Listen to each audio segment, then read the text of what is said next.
Bonjour à tous. On commence ce tour de la presse sportive par ce qu'il s'est passé hier soir en Italie.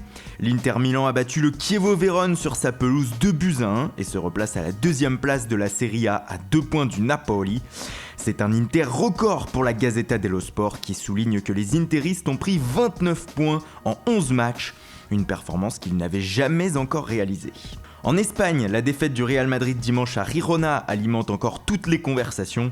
Ce matin, le journal AS fait sa une sur une interview de Sergio Ramos accordée hier à la radio Onda Cero.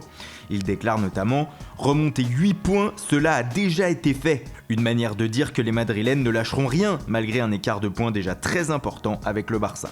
Et un ancien madrilène fait la une en Angleterre ce matin. Il s'agit d'Alvaro Morata. L'attaquant de Chelsea a hier surpris le royaume en lâchant des phrases totalement contradictoires dans la même journée. Et bien sûr, les tabloïds ne l'ont pas loupé ce matin. Le Sun Sport le chambre en écrivant que le matin, Morata dit « Je ne me vois pas vivre très longtemps à Londres », une phrase lâchée dans une interview à la Gazzetta dello Sport. Et l'après-midi, en conférence de presse, il dit « Si Chelsea me propose un contrat de 10 ans, je le signe probablement ».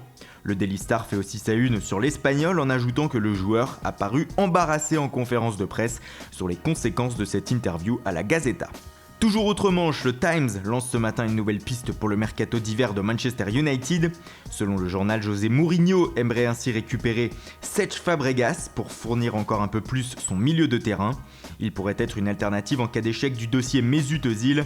Mais l'arrivée du joueur de Chelsea ne pourra se faire qu'à une condition, que les négociations sur la prolongation de contrat de l'Espagnol échouent.